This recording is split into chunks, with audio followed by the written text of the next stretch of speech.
Ibadah Keluarga oleh Yunus Ciptawilangga, MBA. Hak pengarang dilindungi undang-undang. Dilarang mereproduksi sebagian atau seluruh isi buku ini tanpa izin dari penerbit.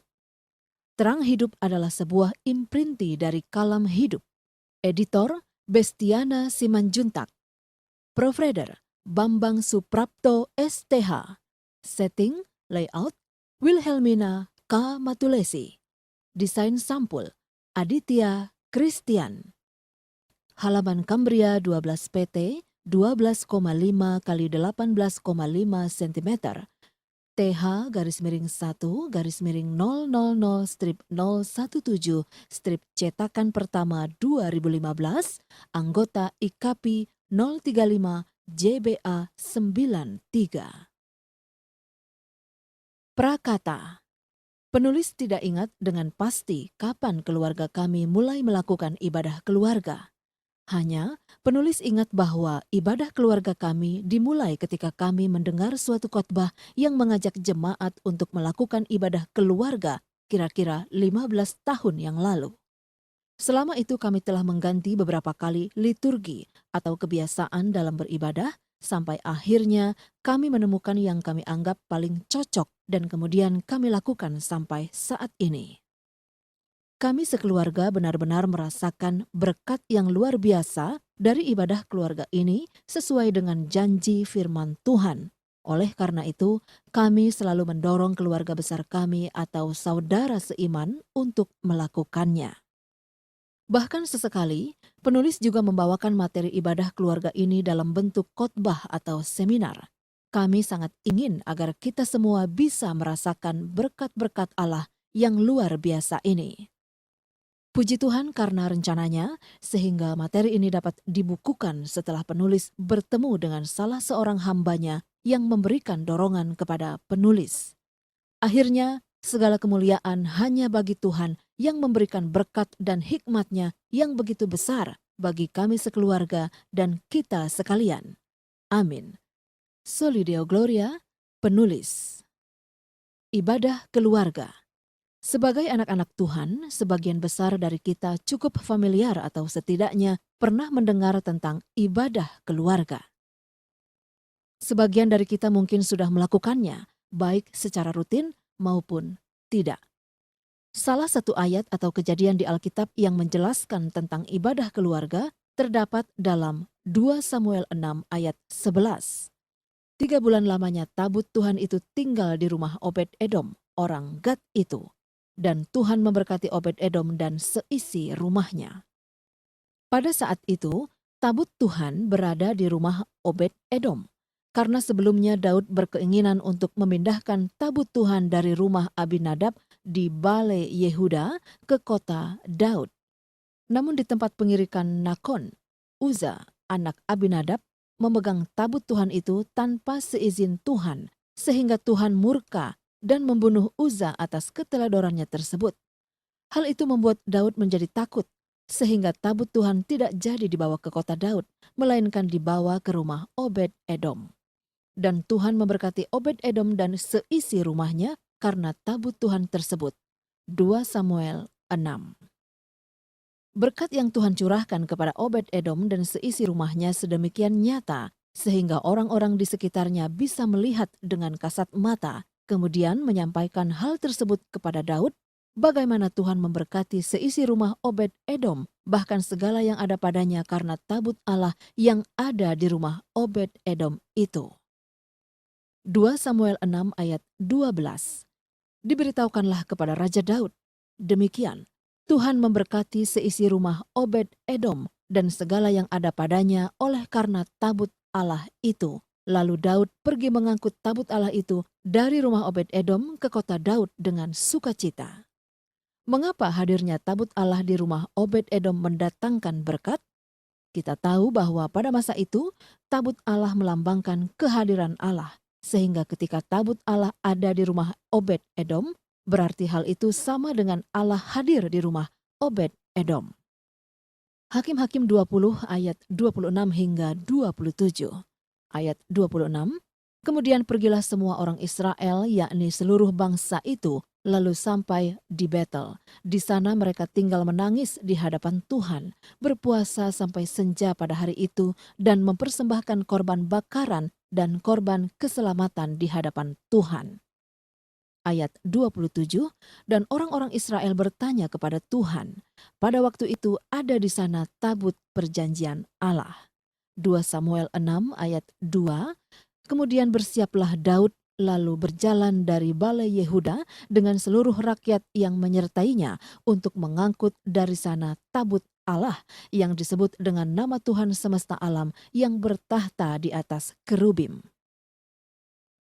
Demikian juga hadirnya Allah di rumah kita atau mengundang Allah untuk hadir di rumah kita akan mendatangkan berkat bagi kita dan seisi rumah kita, bahkan segala yang ada pada kita. Mengundang Allah untuk hadir di rumah kita merupakan inti dari ibadah keluarga. Hal ini pun dinyatakan oleh Tuhan Yesus. Matius 18 ayat 20. Sebab di mana 2 atau 3 orang berkumpul dalam namaku, di situ aku ada di tengah-tengah mereka. Walaupun dalam ayat di atas tidak secara tegas disebutkan bahwa 2 atau 3 orang tersebut merupakan sebuah keluarga, tetapi setidaknya ayat itu menjelaskan bahwa jika 2 atau 3 orang, yaitu suami istri atau suami istri ditambah anak, berkumpul dalam nama Tuhan Yesus, Tuhan hadir di tengah-tengah mereka. Dan ibadah seperti itu akan mendatangkan berkat. Karena Matius 18 ayat 19, dan lagi aku berkata kepadamu, jika 2 orang daripadamu di dunia ini sepakat meminta apapun juga, permintaan mereka itu akan dikabulkan oleh Bapa-Ku yang di sorga. Ayat di atas dengan jelas mengatakan bahwa jika 2 orang daripadamu di dunia ini sepakat meminta apapun juga, maka permintaan mereka itu akan dikabulkan oleh Bapa-Ku yang di sorga. Kita tentu setuju bahwa yang paling mudah mengadakan kesepakatan dari 2 orang untuk meminta sesuatu adalah suami istri. Karena mereka telah dipersatukan Tuhan dan mereka berdua banyak memiliki pergumulan yang sama. Dan bisa kita bayangkan betapa besar berkat yang akan kita terima bila doa-doa kita dikabulkan oleh Tuhan. Hal yang sama juga dijelaskan oleh Paulus kepada jemaat di Korintus. 1 Korintus 7 ayat 5. Janganlah kamu saling menjauhi, kecuali dengan persetujuan bersama untuk sementara waktu, supaya kamu mendapat kesempatan untuk berdoa. Sesudah itu, hendaklah kamu kembali hidup bersama-sama, supaya iblis jangan menggodai kamu, karena kamu tidak tahan bertarak. Ayat tersebut ditujukan kepada suami istri untuk sebisa mungkin tidak tinggal berjauhan atau berpisah agar mereka tidak sampai tergoda oleh iblis untuk melakukan hal-hal yang tidak baik dan agar mereka dapat berdoa. Dapat berdoa di sini tentunya dimaksudkan agar dapat berdoa bersama, karena jika hanya berdoa masing-masing, mereka dapat tetap melakukan hal tersebut walaupun mereka tinggal berjauhan. Sebagian besar dari kita mungkin cukup beruntung karena dapat tetap hidup bersama dalam satu rumah. Namun terkadang kita tidak menyadari bahwa banyak aktivitas yang merebut waktu kebersamaan kita. Banyak kegiatan bahkan pelayanan yang merebut waktu ibadah dan doa keluarga. Beberapa keluarga tidak memiliki waktu untuk beribadah keluarga karena suami dan istri memiliki kesibukan dan aktivitas masing-masing. Beberapa lebih suka menggunakan waktu mereka dengan teman-teman mereka, yang lainnya dengan hobi dan olahraga. Tidak sedikit juga anggota keluarga yang memiliki kesibukan pelayanan, yang menyita waktu ibadah keluarga, padahal pelayanan tersebut bukanlah pelayanan penting yang keberadaan mereka sebenarnya tidak benar-benar diperlukan. Oleh karena itu, kita harus bijaksana menempatkan prioritas-prioritas dalam kehidupan keluarga kita. Perikop Maria dan Marta mungkin bisa menjadi salah satu acuan. Lukas 10 ayat 38 hingga 42. Ketika Yesus dan murid-muridnya dalam perjalanan, tibalah ia di sebuah kampung. Seorang perempuan yang bernama Marta menerima dia di rumahnya. Perempuan itu mempunyai seorang saudara yang bernama Maria. Maria ini duduk dekat kaki Tuhan dan terus mendengarkan perkataannya. sedang Marta sibuk sekali melayani. Ia mendekati Yesus dan berkata, "Tuhan, tidakkah Engkau peduli bahwa saudaraku membiarkan aku melayani seorang diri? Suruhlah dia membantu aku." Tetapi Tuhan menjawabnya, "Marta, Marta, engkau khawatir dan menyusahkan diri dengan banyak perkara, tetapi hanya satu saja yang perlu. Maria telah memilih bagian yang terbaik, yang tidak akan diambil daripadanya." Dari penjelasan di atas, kita melihat bahwa Tuhan Yesus mengatakan bahwa hal yang perlu dan terbaik yang Allah inginkan dari kita adalah duduk dekat kaki Tuhan dan mendengarkan firman-Nya. Oleh karena itu, melakukan ibadah keluarga yang pada hakikatnya adalah mengundang Tuhan hadir dalam keluarga kita, memuji nama Tuhan, dan mendengarkan firman-Nya. Ketika keluarga kita bersekutu untuk berdoa dengan sehati pada Tuhan, Tuhan akan mengabulkan doa-doa kita. Kedahsyatan kuasa doa dari dua orang yang sepakat membuat iblis terus berusaha dengan sekuat tenaga agar anak-anak Tuhan tidak memiliki kesempatan untuk melakukan ibadah keluarga dan doa bersama. Iblis berusaha memecah belah keluarga. Oleh karena itu, kita harus bijaksana dalam membagi waktu dan aktivitas hidup kita, sehingga kita tetap dapat mengadakan ibadah keluarga dan tidak masuk dalam perangkap iblis. Utamakanlah apa yang benar-benar Tuhan inginkan, bukan apa yang kita atau organisasi inginkan. Keluarga kami telah melakukan ibadah keluarga hampir 15 tahun, dan kami telah merasakan bagaimana berkat Tuhan melimpah dalam keluarga kami. Banyak orang menganggap bahwa berkat itu sama dengan uang. Memang, Tuhan memberikan kami uang yang berkecukupan. Tetapi sesungguhnya berkat itu bukanlah dalam bentuk uang saja, melainkan kebahagiaan dan kesempatan untuk dapat menikmati hari-hari dalam hidup kita. Mazmur 128 ayat 2. Apabila engkau memakan hasil jerih payah tanganmu, berbahagialah engkau dan baiklah keadaanmu. Amsal 30 ayat 8. Jauhkanlah daripadaku kecurangan dan kebohongan. Jangan berikan kepadaku kemiskinan atau kekayaan. Biarkanlah aku menikmati makanan yang menjadi bagianku. Pengkhotbah 3 ayat 13. Dan bahwa setiap orang dapat makan, minum dan menikmati kesenangan dalam segala jerih payahnya, itu juga adalah pemberian Allah. Yesaya 65 ayat 22.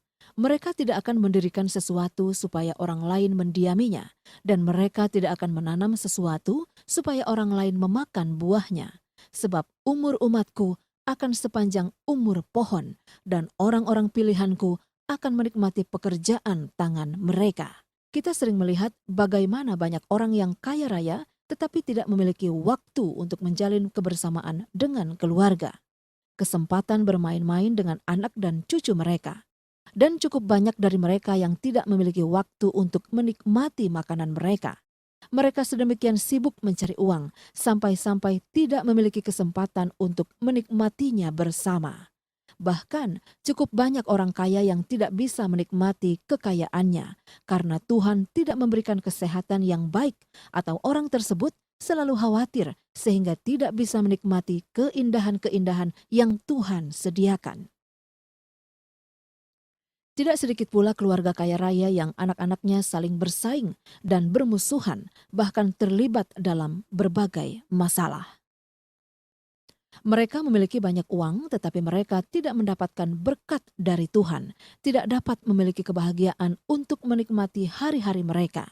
Oleh karena itu, marilah kita melakukan ibadah keluarga agar dapat merasakan berkat-berkat Tuhan dan menyaksikan kuasa Bapa. Ibadah keluarga adalah merupakan suatu ibadah, sehingga ada pimpinan dan jemaat. Dalam kitab Efesus dijelaskan bahwa suami adalah pimpinan atau kepala jemaat. Efesus 5 ayat 23, karena suami adalah kepala istri, sama seperti Kristus adalah kepala jemaat. Dialah yang menyelamatkan tubuh. Itulah sebabnya ibadah keluarga harus dipimpin oleh suami sebagai kepala keluarga, kecuali keluarga tersebut tidak memiliki kepala keluarga. Oleh karena ibadah keluarga adalah ibadah yang sangat sederhana, peran utama suami atau ayah sebagai imam hanyalah sebagai yang pertama memimpin ibadah keluarga atau yang memimpin pada hari-hari tertentu. Kami sering mendorong keluarga ataupun saudara seiman lainnya untuk melakukan ibadah keluarga. Bahkan terkadang membawakan materi ini dalam bentuk ceramah atau seminar.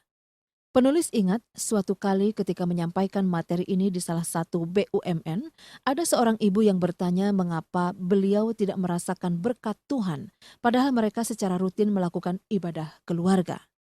Pada mulanya penulis kaget ketika mendengar pertanyaan tersebut, karena penulis yakin bahwa firman Allah adalah ya dan amin. Namun kemudian penulis menangkap permasalahannya. Rupanya dalam ibadah keluarga ibu tersebut, sang ibulah yang menjadi imam, sekalipun suaminya suka juga ikut bergabung.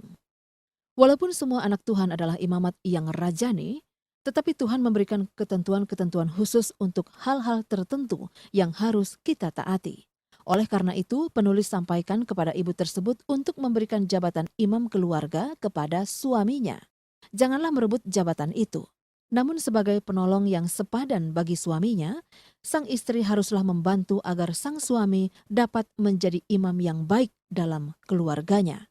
Keluarga kami biasanya melakukan ibadah keluarga setiap malam sekitar jam 9, karena pada saat itu biasanya seluruh anggota keluarga telah berada di rumah. Setelah selesai makan malam dan sebagian dari kami telah menyelesaikan beberapa pekerjaan yang urgent. Kami tidak memilih waktu yang lebih malam karena khawatir ada anggota keluarga yang sudah mulai mengantuk. Selain itu, cucu kami yang berumur 4 tahun dapat juga ikut beribadah bila ia belum tidur. Biasanya seluruh anggota keluarga berkumpul di kamar kami dan berlutut di sekeliling ranjang dengan Alkitabnya masing-masing dan renungan harian. Ibadah keluarga dimulai dengan membaca bersama-sama secara bersuara ayat atau perikop yang dijadikan dasar renungan pada hari itu. Dalam renungan harian kami, biasanya ayat-ayat tersebut tertera di bagian kiri atau kanan atas.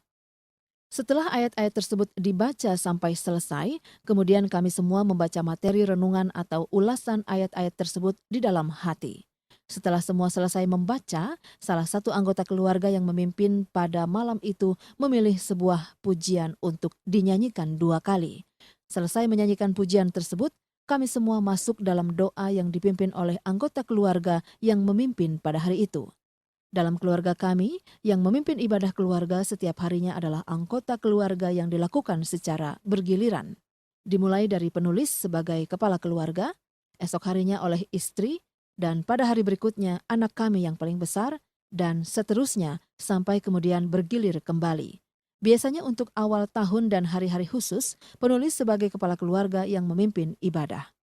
Doa kami dimulai dengan ucapan syukur untuk firman maupun renungan yang baru kami baca, dilanjutkan dengan mendoakan seluruh anggota keluarga, usaha, pelayanan, bangsa, negara, dan lainnya. Selesai berdoa, kami semua akan saling berpelukan satu dengan yang lain, mencium pipi masing-masing sambil mengatakan I love you, atau kadang-kadang thank you, atau yang lainnya. Kami berpelukan secara santai dengan siapa saja, secara bergiliran tanpa suatu aturan yang khusus. Misalnya seperti harus berurutan. Jadi setiap malam selama hampir 15 tahun, penulis memeluk istri dan anak-anak penulis. Demikian juga di antara mereka masing-masing dan ini sangat menyenangkan. Keseluruhan waktu ibadah biasanya hanya berlangsung selama 10 hingga 15 menit saja dan sering disambung dengan obrolan atau berbincang santai selama beberapa waktu.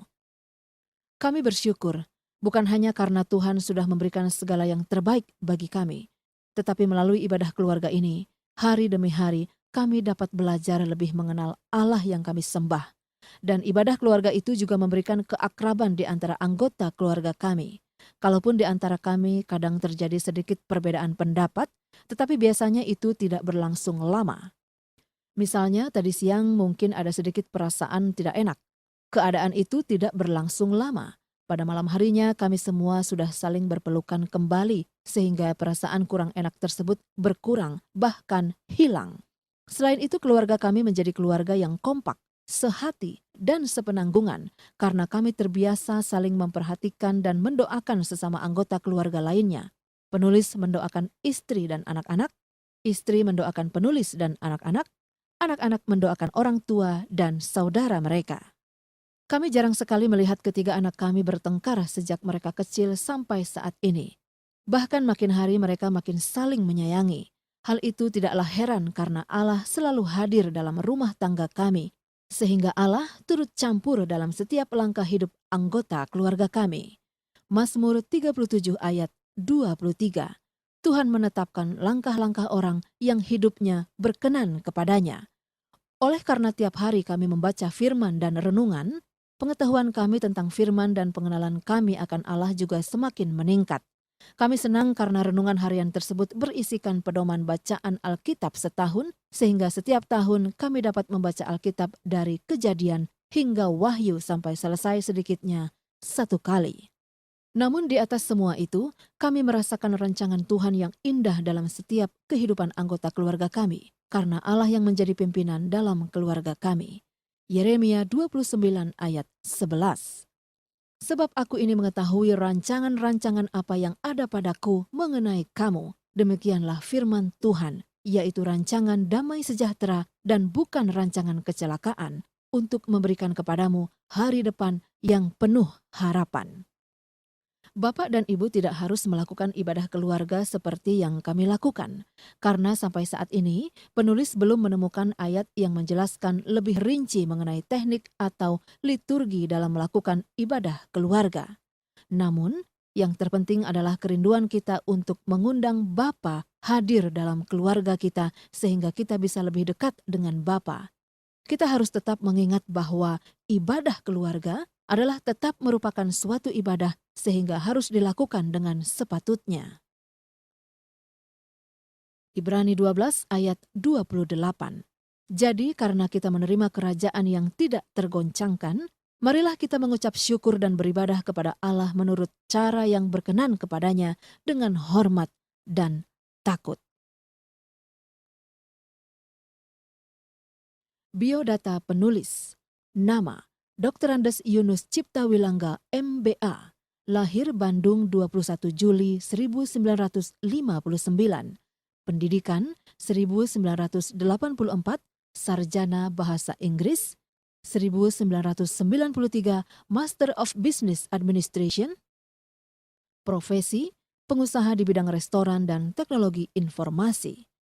Pada tahun 2013 bersama Pendeta Dr. Yopi Ratu, PhD, dan Bapak Sri Dadi Atianto, PhD, menulis 2 buah buku akhir zaman dengan judul Benarkah Chips sebagai Penggenapan 666 dan Tanda-tanda Langit Kedatangan Tuhan Yesus yang diterbitkan Kalam Hidup dan dapat diunduh secara cuma-cuma di www.wahyuakhirzaman.com.